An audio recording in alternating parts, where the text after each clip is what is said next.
Praise Lord. एक बार फिर से यीशु मसीह में आप सभी को सलाम और यीशु मसीह में आप सबका स्वागत है। उसके वचन सुनने के लिए हम आपका स्वागत करते हैं और आज के दिन हम परमेश्वर में आपका स्वागत करते हुए आज का जो विषय है, जिस विषय में हम बात करने वाले हैं, वो विषय है प्रार्थना कैसे करनी चाहिए। प्रार्थना कैसे करनी चाहिए, क्यों करनी चाहिए और जब किस प्रकार से हम प्रार्थना करें कि हमारी प्रार्थना सुनी जाए। और इसीलिए आज हम बाइबल से देखेंगे। जब प्रार्थना के विषय में हम देख रहे हैं तो उसके वचन से देखेंगे। और जब हम निकालते हैं मत्ती रचित सुसमाचार उसका 6 अध्याय और उसका 6 वचन, जब वहाँ पर पढ़ते हैं, इस प्रकार से लिखा है, परंतु जब तू प्रार्थना करे तो अपनी कोठरी में जा और द्वार बंद करके अपने पिता से जो गुप्त में है प्रार्थना कर, तब तेरा पिता जो गुप्त में देखता है तुझे प्रतिफल देगा। हमें प्रार्थना कैसे करनी चाहिए, जैसे वचन कहता है, यीशु मसीह ने सिखाया कि हमें प्रार्थना कैसे करनी चाहिए। हमें परमेश्वर के वचन को मानकर करनी चाहिए और उसका वचन कहता है कि हम क्या करें, द्वार बंद करके अपने कमरे में जाएं, कोठरी में जाएं, अपने कमरे में जाकर द्वार बंद करके प्रार्थना करें और प्रार्थना करने के द्वारा बड़ी आशीष होगी। क्यों?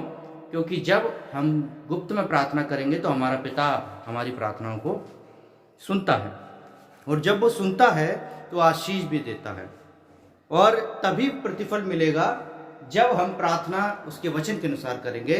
जब हम प्रार्थना उसके वचन के अनुसार करते चले जाएंगे और वो प्रतिफल हमारे लिए रखा होगा।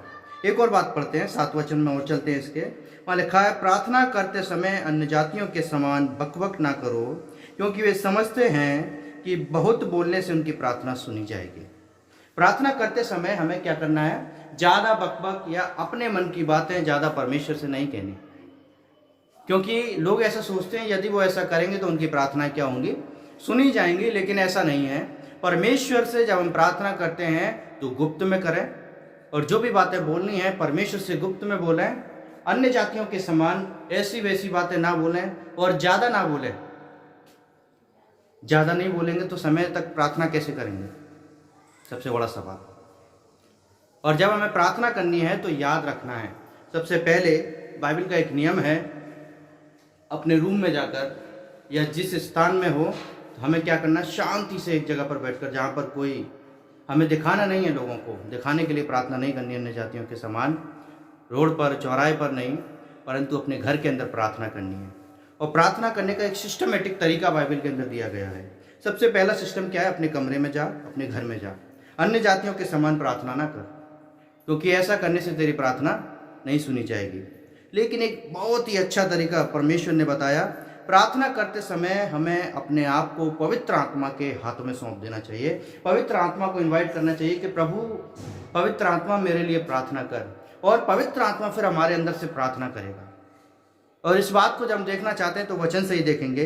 रोमियो की किताब उसका 8 अध्याय उसका 26 वचन पढ़ते हैं। वहाँ पर इस प्रकार से लिखा है, इसी रीति से आत्मा भी हमारी दुर्बलता में सहायता करता है, क्योंकि हम जानते हैं कि प्रार्थना किस रीति से करनी चाहिए, परंतु आत्मा आप ही आहें भर भर कर जो बयान से बाहर है हमारे लिए विनती करता है।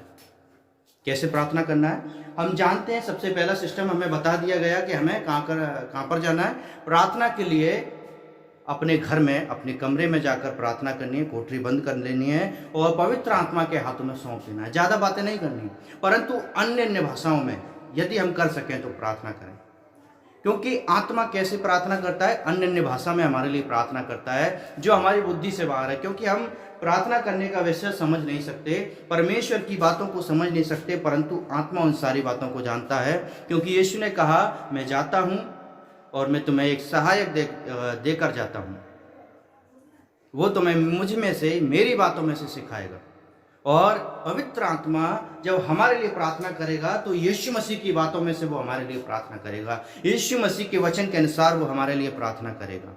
और कैसे प्रार्थना करेगा, आहें भर भर कर, जो हम नहीं सोच सकते, हमारी समझ से बाहर है, जो हमारे एक्सप्लेनेशन से बाहर है, जो हमारे व्याख्या करने से बाहर है, जिसको हम समझ नहीं सकते, बिल्कुल भी नहीं समझ सकते। पवित्र आत्मा ऐसी प्रार्थनाएं हमारे लिए करेगा जिससे वो प्रार्थनाएं सुनी जाएं और तभी वो प्रार्थनाएं हमारे लिए सुनी जाती हैं।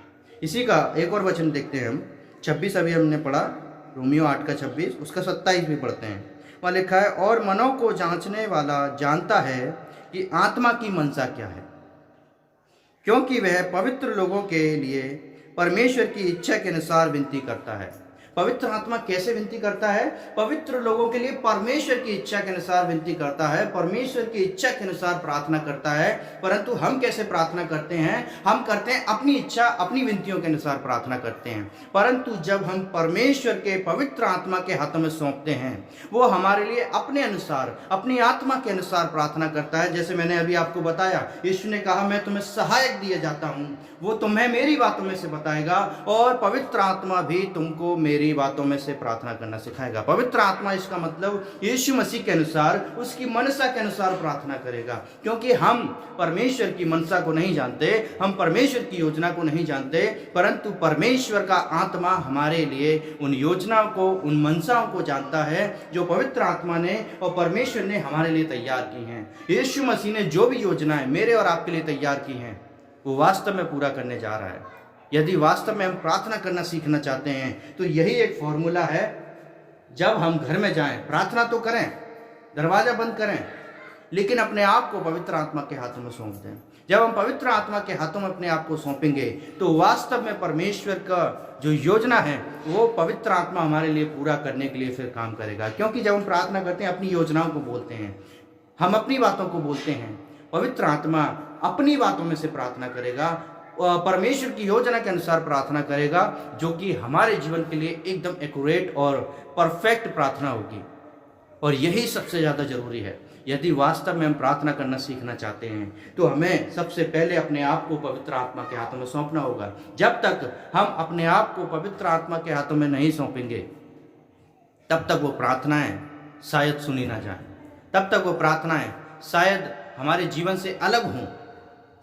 लेकिन जब हम सौंपेंगे तो परमेश्वर की इच्छा, परमेश्वर की मनसा के अनुसार प्रार्थना होगी, और वो प्रार्थनाएं वास्तव में हम, मेरे और आपके लिए, हम में से एक के लिए पूरी होंगी। जितने आज इस संदेश को सुन रहे हैं, मैं आपसे विनती करता हूं कि आप सब परमेश्वर की मनसा के अनुसार प्रार्थना करें, जो कि पवित्र आत्मा हमें करना सिखाना चाहता है। और परमेश्वर का धन्यवाद इस बात के लिए कि हम आपसे परमेश्वर के वचन से बात कर पा रहे हैं। यदि आप इसी प्रकार के संदेश सुनते रहना चाहते हैं तो ज़रूर हमारे चैनल को सब्सक्राइब करें, लाइक भी करें, शेयर भी करें, और जिससे हमारी आशा बढ़ती है, हमारी उम्मीद बढ़ती है, और हम परमेश्वर के वचन को, उस विषय को, जो लोग आज तक उन विषयों को ढूंढते हैं कैसे क्या करना है, जिससे वो बातें उन तक पहुँचने पाएँ। तो प्लीज़ आप सब्सक्राइब करिए और परमेश्वर के वचन को और सुनते रहिए। जय मसीह की।